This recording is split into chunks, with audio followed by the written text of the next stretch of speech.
यूहन्ना का सुसमाचार 14, 15 और 16, इन तीनों अध्यायों में से हम एक साथ अध्ययन कर रहे हैं। तीनों अध्याय में से कुछ बातों पर ध्यान करेंगे और समझने की कोशिश करेंगे, और हमारा अध्ययन का मकसद या अध्ययन के पीछे जो उद्देश्य है वो है पवित्र आत्मा के कार्य को समझना, या हमारे जीवन में पवित्र आत्मा की भूमिका क्या है, उस बात को समझना है और उसका लाभ उठाना है।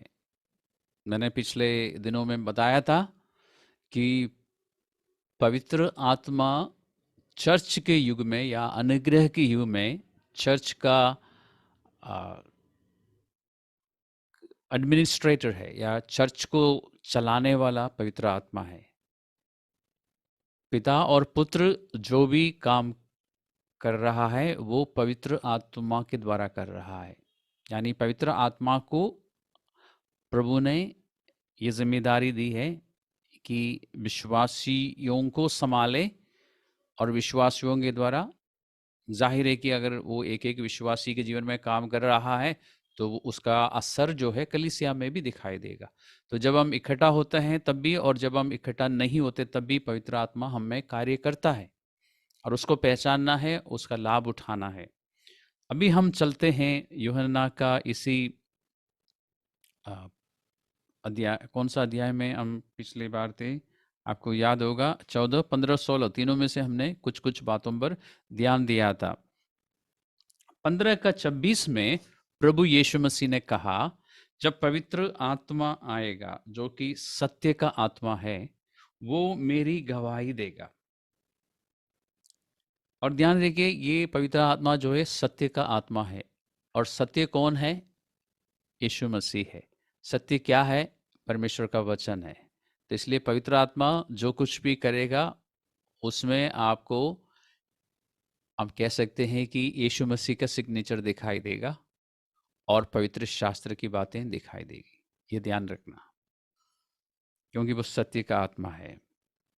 अब प्रभु ने कहा कि वो मेरी गवाही देगा। यही आपकी हिंदी बाइबल में लिखा है, या अंग्रेजी में he will testify about me. Yeshu Masih ने कहा कि वो मेरी गवाही देगा। आज हम उस गवाही के विषय में थोड़ा सा अध्ययन करने की कोशिश करेंगे, समझने की कोशिश करेंगे कि ये गवाही क्या है। यीशु मसीह की गवाही देने का मतलब ये है कि पवित्र आत्मा हमारी सहायता करेगा ताकि हम यीशु मसीह को जाने और यीशु मसीह को हम ठीक तरह से समझें। ये 11 प्रेरित जिनसे इस समय यीशु मसीह बात कर रहा है, आपको ध्यान है ना कि 14वां अध्याय से जो बातें हो रही है वो सिर्फ उन 11 प्रेरितों से हो रही है। 13वां अध्याय तक, या पूरा 13वां अध्याय में 13वां अध्याय का 30वां पद तक 12 जन थे, लेकिन यहूदा चला गया, अब सिर्फ 11 जन है, उनसे बात हो रही है। और उस पर हमने उस बात को लेकर मैंने कहा था कि ये बातें जो यहाँ पर कही जा रही है 14, 15 और 16 में, ये सिर्फ उन विश्वासियों से है या सिर्फ उन लोगों से हैं जिन्होंने यीशु मसीह पर विश्वास किया और फिर विश्वास करने के बाद यीशु मसीह के पीछे चलने का इरादा कर लिया। उन लोगों से बात हो रही है। तो आज के समय में हमसे बात हो रही है, हमें ध्यान से देखने की जरूरत है। ये 11 चेले यीशु मसीह के साथ 3 साल बिताए थे, फिर भी उन्होंने यीशु मसीह को ठीक तरह से नहीं जाना और ना यीशु मसीह को ठीक तरह से समझ पाया। ये बात हम जानते हैं। लेकिन अब प्रभु ने कहा कि जब पवित्र आत्मा आएगा वो मेरी गवाही देगा, यानी पवित्र आत्मा तुम्हारी सहायता करेगा ताकि तुम मुझे जान सको और समझ सको।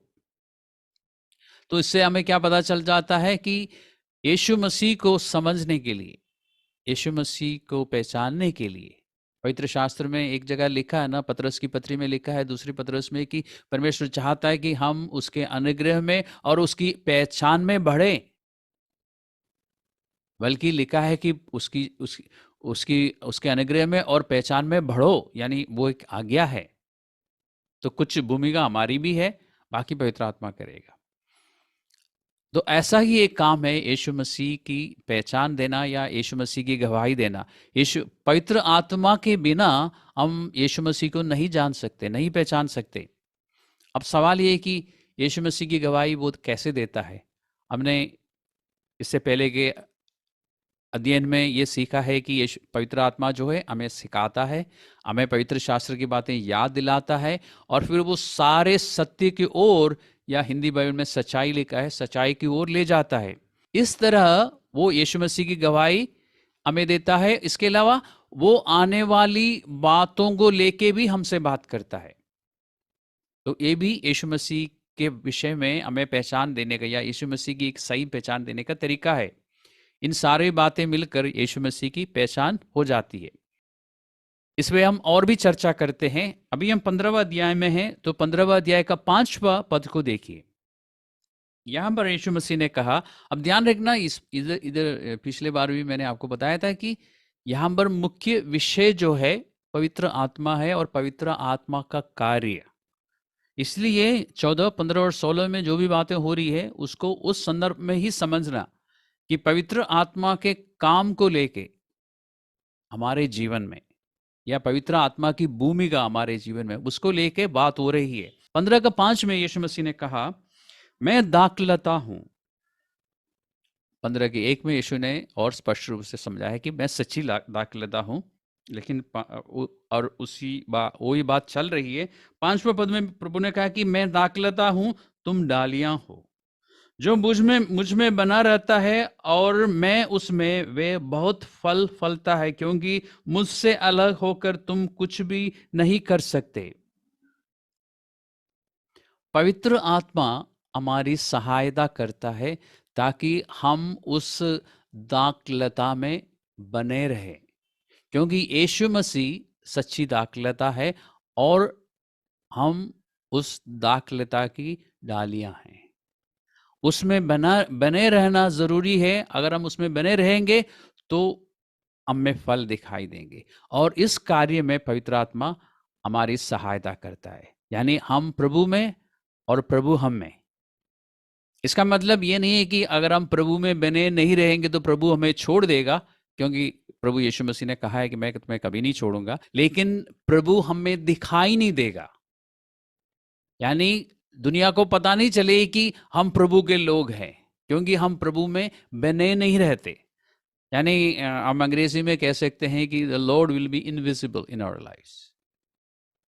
हम कहने के लिए मसीही है, हमारे पास बाइबल भी है, हम चर्च भी जाते हैं, सब कुछ कर रहे हैं, लेकिन दुनिया को नहीं पता चलेगी कि हम प्रभु के चेले हैं। क्यों? क्योंकि हम प्रभु में बने नहीं रहते। अब हम थोड़ा सा ऊपर को जाते हैं। ऊपर का मतलब ये 5वें पद में हम तो दूसरा पद को पढ़ते हैं।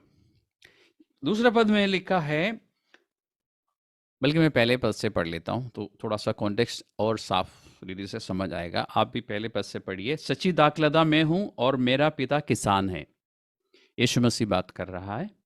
जो डाली मुझ में है और नहीं फलती, यीशु मसीह दाखलता है और हम है डाली। जो डाली मुझ में है और नहीं फलती, उसे वे काट डालता है, और जो फलती है उसे वो छांटता है ताकि और फले। बहुत ही गजब की बातें, बहुत ही गंभीर बातें प्रभु ने यहाँ पर कही है। जो जो डालियां फलती है, यानी जिन विश्वासियों में, जिन चेलों में फल दिखाई देते हैं, उनके लिए प्रभु ने कहा कि मेरा पिता जो है उनमें उनमें जो है छटाई करेंगे। क्यों? ताकि वो और फल लाए। और ये काम अंग्रेजी में प्रूनिंग कहते हैं और हिंदी में छटाई कहते हैं। इस कार्य के द्वारा अगर आप दाखलता और दाखलता की डालियों की बात करते हैं, तो जब हम छटाई करते हैं तो हम उन पत्तों को जो मरे हुए हैं और डालियों के उन अंश को जो जो मरा हुआ है काट के अलग करते हैं, और ताकि बाकी, अगर आप मरा हुआ पत्ता काट के हटा देते हैं तो क्या होता है कि बाकी डालियों में भी रोशनी पड़ती है, सूरज की रोशनी पड़ती है।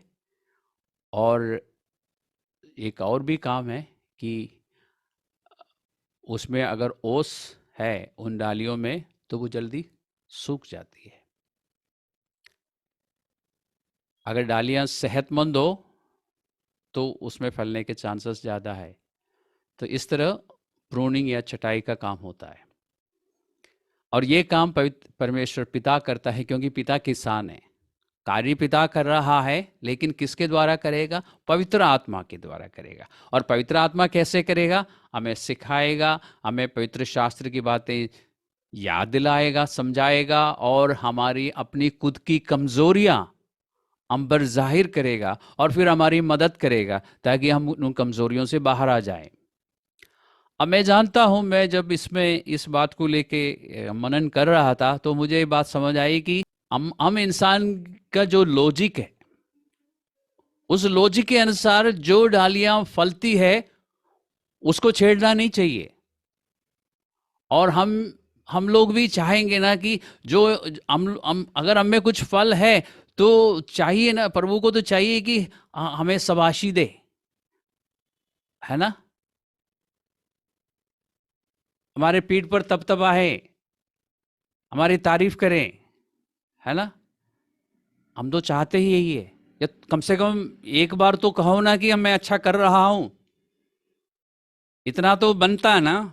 हम इस तरह की बातें सोचते हैं इंसान होने के कारण कि प्रभु कम से कम एक बार तो शाबाशी मिलती मुझे, या एक बार गले गले लगाते। लेकिन यहाँ पे तो परमेश्वर डालियों को देख रहे हैं कि कौन सा पत्ता सूखा हुआ है, उसको काट के हटा देते हैं। कौन सी जगह पे दिखता है कि बिल्कुल मरा हुआ है, उसको काट के हटा देते हैं ताकि बाकी जो पोर्शन रह गया है वो हेल्दी रहे और उसमें फल आए। और छटाई जो है, प्रूनिंग जो है, थोड़ा सा दर्द लाता है। अगर परमेश्वर तपतपाते रहेंगे और शाबाशी देते रहेंगे तो कोई दर्द नहीं होगा, बाद में होगा, अभी नहीं होगा। लेकिन परमेश्वर कहते हैं अभी जो दर्द मिल रहा है उसको सह लो, क्योंकि उससे उससे क्या, उससे उससे फलना शुरू हो जाएगा, और फलेगा। फलना शुरू नहीं होगा, और फलेगा। फल तो है लेकिन और फल आए। लेकिन हम वो पसंद नहीं करते, है ना। सोचिए इस बारे में। मैं जानता हूं कि पिता की ओर से ये जो प्रूनिंग है, छटाई जो है, इसको समझने में हो सकता है कि पूरा जीवन काल लग जाए। कई साल के बाद एक बात समझ आती है, अच्छा इसलिए परमेश्वर मेरे साथ ये कर रहा था। और प्रभु ने कहा, इस दूसरा अध्याय दूसरा पद को कहने के साथ साथ तीसरा पद में, तुम तो उस वचन के कारण जो मैंने तुमसे कहा है शुद्ध हो। इस प्रूनिंग को या छटाई को हम सफाई भी कह सकते हैं, या शुद्ध करना भी कह सकते हैं। और प्रभु ने उन चेलों से, उन 11 प्रेरितों से कहा कि उस वचन के कारण जो मैंने तुम्हें बताया, या उस वचन के कारण जो तुमने ग्रहण किया, तुम अभी शुद्ध हो। और एक दिन हमारे जीवन में भी ऐसा हुआ, जब हमने यीशु मसीह की उस सच्चाई को लेके जब हमने विश्वास किया तो प्रभु ने हमें शुद्ध कर दिया था। लेकिन उसके बाद फिर गंदगी आ जाती है, गंदगी दिखाई देना शुरू हो जाती है। उस दिन तो प्रभु ने आत्मिक रीति से हमारी सफाई की। इसलिए प्रभु ने उन चेलों से कहा, क्योंकि तुमने मुझ पर विश्वास किया तुम शुद्ध हो, लेकिन तुम्हें भी बार बार छटाई की जरूरत है। पवित्र आत्मा करेगा ये काम, और प्रभु निरंतर करता रहता है।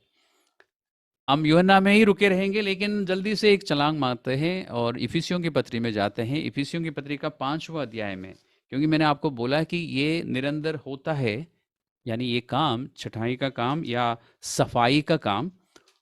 मैं आपको दिखाता हूं इफिसियों की पत्री का 5वां अध्याय में, इफिशियंस चैप्टर 5 वर्स 26। यहां पर कलीसिया के विषय में लिखा है कि उसको, यानी ये कलीसिया के लिए है। पति और पत्नी का उदाहरण दिया है, पति और पत्नियों से बात हो रही है, और कलीसिया के लिए कहा उसके 25वें पद में, और 26 में कह रहा है कि उसको, यानी कलीसिया को वचन के द्वारा जल के स्नान से शुद्ध करके पवित्र बनाए। तो ये जल जिसके द्वारा, या जिसमें नहलाकर या साफ करके हमें शुद्ध करता है, वो जल जो है, वो पानी जो है, वचन है। तो वचन के द्वारा वो करता है, यानी हम कह सकते हैं कि वचन रूपी जल से वो हमें साफ करता है। और ये काम कौन करता है? पवित्र आत्मा करता है। पवित्र आत्मा में सिखाता है, या दूसरा कोई व्यक्ति जब सिखाता है तो हमारा ध्यान उस बात पर ले जाता है। जब हम प्रीचिंग सुनते हैं, जब हम खुद बाइबल पढ़ते हैं, किसी भी तरह पवित्र आत्मा हमें सिखाएगा, हमें याद दिलाएगा, हमें समझाएगा, हमारी कमी दिखाएगा, फिर उससे बाहर कैसे आना है हमें बताएगा, हमें बल देगा, हमें बार बार मौका देगा। ये सब करके हमें साफ करता है ताकि हमें फल दिखाई दे। मतलब फल दिखाई देने का मेरा मतलब ये है कि और फल दिखाई दे, क्योंकि हमें फल है, इसलिए तो वो ये मेहनत कर रहा है। लेकिन हमने दूसरे पद में पढ़ा, ये तो फिर भी अच्छा है कि जो फलते हैं उनको और फलने के लिए उन पर मेहनत की जाती है और उनकी छटाई वगैरह होती है। लेकिन उससे पहले प्रभु ने एक बात कही जो जिससे पढ़ने से सुनने से बहुत डर लगता है, क्योंकि लिखा है कि जो डाली मुझ में है और नहीं फलती उससे वे काट डालता है। तो इसके बारे में क्या कहें? अगर हम प्रभु में हैं और फल नहीं ला रहे हैं तो प्रभु हमें काट डालेगा। यकीन करना थोड़ा सा मुश्किल है ना? क्या प्रभु ऐसा करेगा? जब ऐसी बातें हम बाइबल में पढ़ते हैं तो हमें बाइबल की बाकी बातों से भी इस बात को बाकी बातों से मिला के देखना चाहिए कि परमेश्वर की बाकी बातों से ये बात मिलती है। परमेश्वर की बाकी प्रतिज्ञाओं के अनुसार परमेश्वर हमारे साथ ऐसा नहीं कर सकता। हमें काट के अलग नहीं कर सकता। परमेश्वर कर सकता है लेकिन करेगा नहीं। मैं आपको दिखाऊंगा वचन से। इसलिए मैंने यूनानी बाइबल में चेक किया कि इसके लिए कौन सा शब्द इस्तेमाल हुआ है और इसका मतलब क्या है, और पता चला है कि इसमें जो शब्द है उसका दो विपरीत मतलब निकलते हैं। यानी इसको काट डालना भी कह सकते हैं या उठा के रखना भी कह सकते हैं। दोनों मतलब पूरे बाइबल में दोनों रीति से इस शब्द का अनुवाद हुए हैं। आप मेरी बात को समझ रहे हैं ना? एक डाली को काट के अलग करना या फिर एक डाली को उठा के रखना। और फिर मैंने सोचा कि अब इन दोनों में से सही कौन सा होगा, क्योंकि ज़्यादातर वर्शंस में, अंग्रेजी के वर्शंस में भी आपको मिलेगा काट डालना, कट ऑफ। लेकिन उसका एक और भी मतलब है उठाना, उठा के रखना। तब मैंने सोचा कि ये 2000 साल पहले की बातें हैं और दाखलता की बातें हो रही है। तो मुझे एक मेरे मन में आया है कि मैं विरिकल्चर के बारे में देखूं। विरिकल्चर यानी दाखलता की खेती या अंकुर की खेती, इसके बारे में थोड़ा सा पता करूं। 2000 साल पहले कैसे होते थे और आज भी वैसे ही होता है, मैंने पता किया। और तब मैंने देखा कि जिनके पास अंगूर की खेती है, जिनके पास दाखलता है, वो उसके काफ़ी केयर करते हैं। और जब डालियां नीचे पड़ी रहती है, ज़मीन की ओर आ जाती है, उसको वो उठा के सांकलों पे, या आपने देखा होगा, आप गूगल में जाके सर्च कर सकते हैं, दाख की बारियों को देख सकते हैं, या उसके लिए मंडप बनाते हैं। जैसे हमने एक बार मुरादाबाद में देखा था, उदुपी रेस्टोरेंट में देखा था, उसके लिए एक मंडप तैयार करते हैं, उस पर चढ़ाते हैं, तब वो फलने लगते हैं। कारण क्या है? जो जो डालियां ज़मीन की तरफ आती है या ज़मीन में गिर जाती है, उसमें फल नहीं लगता, उसमें मिट्टी लग जाती है और वो मुरझाए जाती है, वो सड़ जाती है। इसलिए किसान क्या करता है, उसको उठा के उसमें बिठाता है, फिर तार से उसको बांधता है। और पर्पस या उद्देश्य क्या है कि ये डालियां ज़मीन में ना हो, ज़मीन से ऊपर रहे। और फिर जैसे मैंने पहले कहा, जब ये ज़मीन से ऊपर उठा के इनको बांध के रख देते हैं तो फिर उसमें चढ़ जाती है, आगे को ऊपर को चढ़ जाती है। और उसमें उससे क्या होता है कि एक तो सूरज की रोशनी और फिर उसमें जो ओस है वो सूख जाती है और फिर धीरे धीरे वो फलना शुरू करती है। और मैंने इस बारे में भी पता किया, अध्ययन में पता चला कि मिट्टी से संपर्क में आने से डालियां जो है खराब हो जाती है। और फिर मुझे एक समझ मिली, मिट्टी के साथ संपर्क में आना यानी मिट्टी मतलब पृथ्वी या ये संसार, तो विश्वासी जिसके लिए डाली कहा गया है, अगर वो संसारिक रीति से चलता रहेगा तो उसमें फल नहीं लगेगा। अब पवित्र परमेश्वर क्या करता है, अच्छा तू कोई फल नहीं ला रहा, तू छोड़, मैं तुझे छोड़ रहा नहीं, उसको उठाने की कोशिश करता है। संसारिक बातों से, संसार की ओर से जो आकर्षण है उसमें से निकाल कर उसको ऊपर लाने की कोशिश करता है। देखिए कितना अच्छा है, कितना अच्छा है हमारा परमेश्वर, हमें अपने हाल में नहीं छोड़ता वो। और वो है परमेश्वर का प्यार। वो ऐसा कर सकता है लेकिन नहीं करता। वो ये कह सकता है कि मैंने बहुत मेहनत करी लेकिन नहीं मान रहा है, मैं छोड़ रहा हूं, नहीं। और मुझे लगता है कि पवित्र आत्मा हमें समझाता है, बार बार समझाता है उन डालियों को, हमें मतलब उन डालियों को, उन विश्वासियों को जिनका ध्यान पृथ्वी पर है यानी संसार की चीज़ों पर है, उसको समझाता है, उसको बताता है कि तुम्हारा ध्यान, तुम्हारा मन संसारिक वस्तुओं पर है, वहाँ से हटाने की ज़रूरत है। फिर हटाने का तरीका बताता है, सहायता भी करता है। यह है पवित्र आत्मा का काम। और ये भी यीशु मसीह की गवाही देने का एक हिस्सा है, क्योंकि जब यीशु मसीह को हम समझने लग जाते हैं ना, तो हमारा ध्यान संसारिक चीजों से हट जाता है। जिनका मन संसारिक बातों में है उनके लिए मैं कहूंगा कि उन्होंने यीशु मसीह को बिल्कुल भी नहीं जाना है। और कोई बात नहीं, यीशु मसीह को समझने में समय लगता है। उद्धार पाते समय हमें इतना समझ आया है कि मैं पापी हूँ, यीशु मसीह ने पाप के कारण मेरे लिए अपना जीवन दिया, इतना तो समझ आया, पवित्र आत्मा ने समझ दी, विश्वास भी दिया, हमने उद्धार पाया। उसके बाद यीशु मसीह को पहचानना ज़रूरी है, उस कार्य में पवित्र आत्मा मदद करता है। जब हम यीशु मसीह को पहचानने लग जाते हैं ना, तो हमारा ध्यान संसारिक चीज़ों से हट जाते हैं। तो अब आप देखिए, और देखिए इन इन डालियों के लिए कि ये अभी उस दाखलता में है, ये ध्यान में रखना, ये ध्यान रखना। ये परमेश्वर ने बोला है कि मैं उठा के रखूंगा, क्योंकि वो अभी दाखलता में है। वो दाखलता से अपने आप को छुड़ा के, कट के अलग नहीं हुए, दाखलता में ही है, लेकिन फल नहीं ला रहा है। क्यों?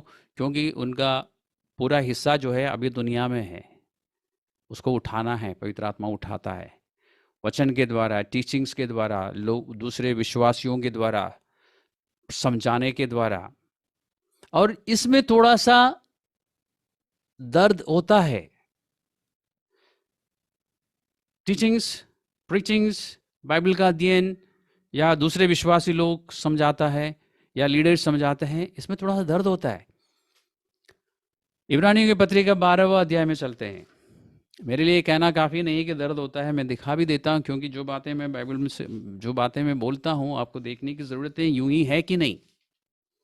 और जो मैंने विटी कल्चर के विषय में बताया, यानी दाख या अंगूर की खेती के विषय में, ये बात भी आप गूगल में ढूंढ सकते हैं। मुझे थोड़ा सा एक्सपीरियंस है, क्योंकि परमेश्वर ने मुझे बहुत सालों पहले मेरे बाइबल ट्रेनिंग के समय में मौका दिया था। दाख के बाड़ी में अंगूर का हार्वेस्ट करने का मौका मिला था, तब मैंने कुछ बातें सीख ली थी, अब काम आ रहा है। तो इब्रानियों की पत्री में 12वां अध्याय है, 5 और 6 को पढ़िए, मैं ही पढ़ लेता हूँ। अब देखिए, हिब्रूज चैप्टर 12 वर्स 5 और 6। और तुम उस उपदेश को जो तुमको पुत्रों के समान दिया जाता है भूल गए हो। हे मेरे पुत्र, प्रभु की ताड़ना को हल्का बात ना जान, और जब वो तुझे घुड़के तो साहस ना छोड़, क्योंकि प्रभु जिससे प्रेम करता है उसकी ताड़ना भी करता है, और जिसे पुत्र बना लेता है उसको कोड़े भी लगाते हैं। जब जमीन से उठा के उस सलाखों में बांध के रखते हैं, थोड़ा सा दर्द महसूस होता है, लेकिन हम उस दर्द को सह लेंगे ना, हमें फल दिखाई देगा। फिर हम दोबारा ज़मीन में नहीं जाएंगे, फिर फलते ही रहेंगे, और फिर वो धीरे धीरे छटाई भी करेंगे ताकि और फल लाए, ताकि जिस दिन हम यीशु मसीह के सामने खड़े होंगे ना, इस संसार की हमारे संसार में हमारा जीवन खत्म होने के बाद, उस दिन हमें शर्मिंदा होने की ज़रूरत नहीं होगी। शर्मिंदा होने का मतलब हमारे लिए गिफ्ट्स मतलब रिवॉर्ड्स बहुत सारे होंगे। अगर प्रभु कहे कि तुम्हारे लिए कोई रिवॉर्ड नहीं है तो बहुत उस दिन बहुत शर्मिंदा हो जाएंगे ना। तो ऐसा प्रभु होने नहीं देगा हमें, इसलिए अभी हम पर मेहनत कर रहा है। तो वापस हम चलते हैं 15वें अध्याय में। तो हमारे जीवन में जो परीक्षाएं आती हैं, जो कठिन समय आता है, जो क्लेश आता है, ये सब प्रभु होने देता है ताकि हमारे जीवन में वो डिसिप्लिन ला सके। हमारी ताड़ना होती है, हमें समझाता है ताकि हम फलना शुरू करें। वो काट के हमें फेंकता नहीं।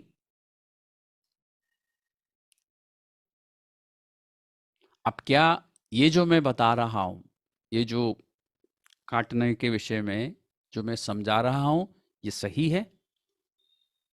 ये इंटरप्रिटेशन सही है? ये भी देखना जरूरी है ना। प्रेरितों के काम 17 का 11, अब सबको याद है, आप मान जा नहीं रहे। आपको पवित्र शास्त्र में देखने की जरूरत नहीं है कि ये बातें यूं ही है कि नहीं। तो मैं कुछ कुछ वर्सेस आपको देखता हूं, और उन वर्सेस की सहायता से आप निर्णय ले सकेंगे कि अभी जो इंटरप्रिटेशन या जो अर्थ मैंने बताया काटने के विषय में, वो सही है कि नहीं। इब्रानियों की पत्री 13 का 5, प्रभु ने कहा कि मैं तुम्हें कभी नहीं छोड़ूंगा, ना कभी त्यागूंगा। यूहन्ना का 6 का 37, 6:37, मैं तुम्हें कभी नहीं त्यागूंगा। भजन संहिता 37 का 28, मैं तुम्हें कभी नहीं त्यागूंगा। एशिया का 41 का 10, जो इस साल की शुरुआत में यानी दिसंबर के 19 तारीख को जब हम अध्ययन कर रहे थे, प्रभु ने कहा कि डरो मत क्योंकि मैं तुम्हारे साथ हूं, और इधर उधर मत ताक क्योंकि मैं तुम्हारा परमेश्वर हूं। मैं तुम्हें बल दूंगा, मैं तुम्हारे सहायता करूंगा, और मैं अपने धर्ममय दाएं हाथ से तुम्हें संभाले रहूंगा। और फिर इब्रानियों की पत्री 4 का 16, अनुग्रह के सिंहासन के पास हिया बांध कर आओ।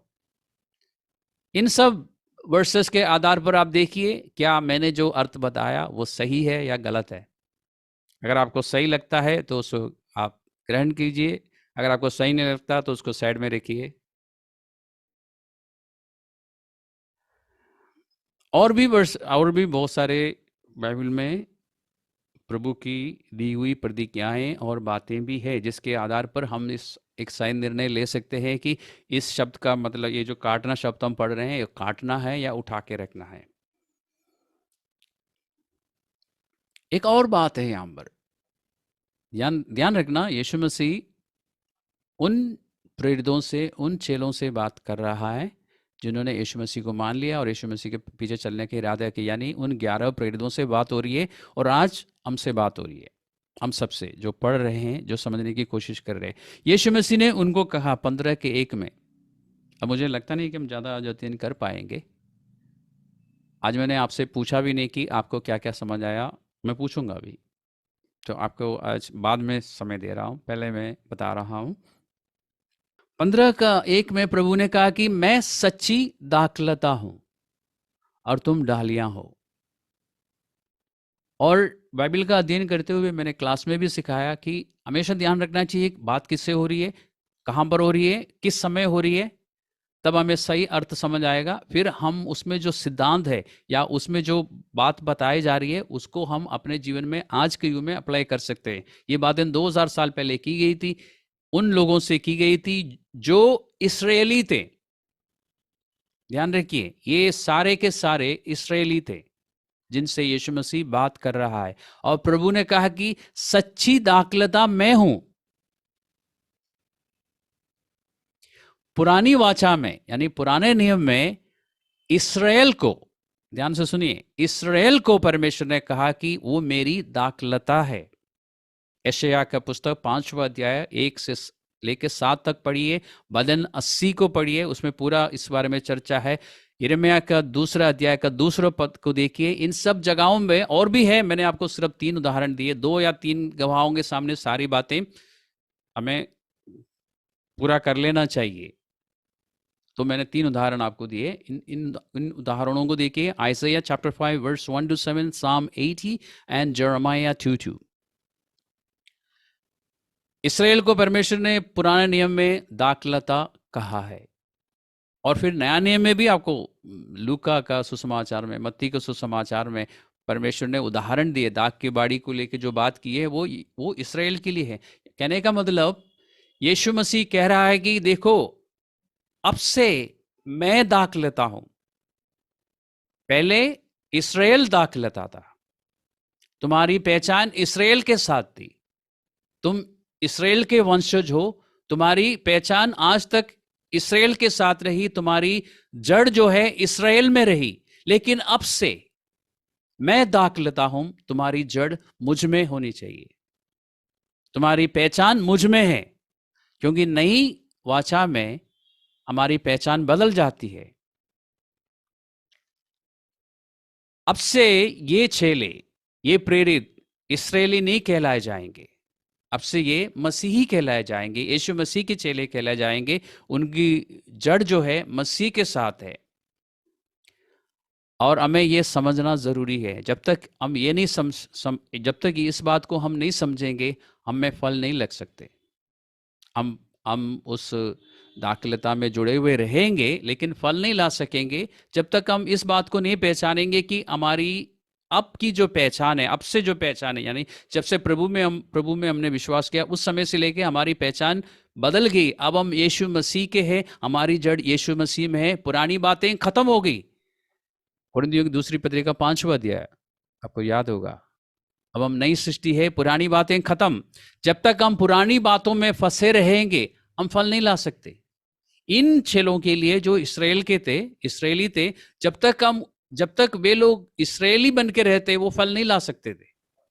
और हम लोग जो अन्य जातियों में से आए, जब तक हम पुरानी बातों को पकड़ के रखेंगे और पुरानी पहचान में रहेंगे, हम फल नहीं ला सकते। पौलुस ने क्या कहा था? फिलिपियों की पत्री में हमने अध्ययन किया था।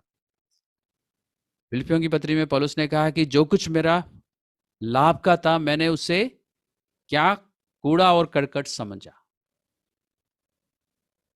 क्यों?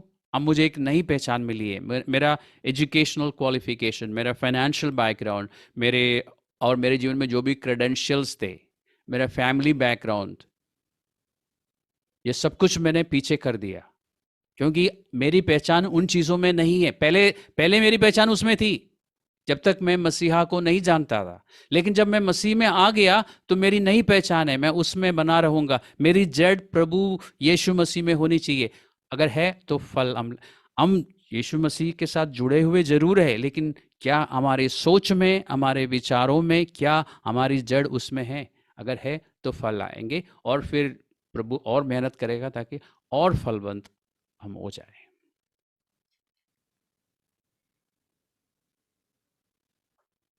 विचार कीजिए। यीशु मसीह की गवाही पवित्र आत्मा देता है इस रीति से। अभी हमारा अध्ययन गवाही को लेके खत्म नहीं हुआ, अभी तो हमने सिर्फ शुरू किया है। इस सारे प्रोसेस में यीशु मसीह की गवाही है, यीशु मसीह का प्यार है, यीशु मसीह की हमारी कितनी परवाह करता है, ये सब कुछ आपको दिखाई देता है। जब आप डिसिप्लिन, प्रभु जब आपका डिसिप्लिन, जब आपकी ताड़ना करता है, तो आपको समझ आता है कि प्रभु को मेरी परवाह है। वो मुझे प्यार करता है, इसलिए तो मुझे डांट रहा है, मुझे समझा रहा है, मुझे बार बार मौका दे रहा है, बार बार मुझे धरती में से उठा के ऊपर को रख रहा है। वो उसका प्यार नहीं है तो और क्या है?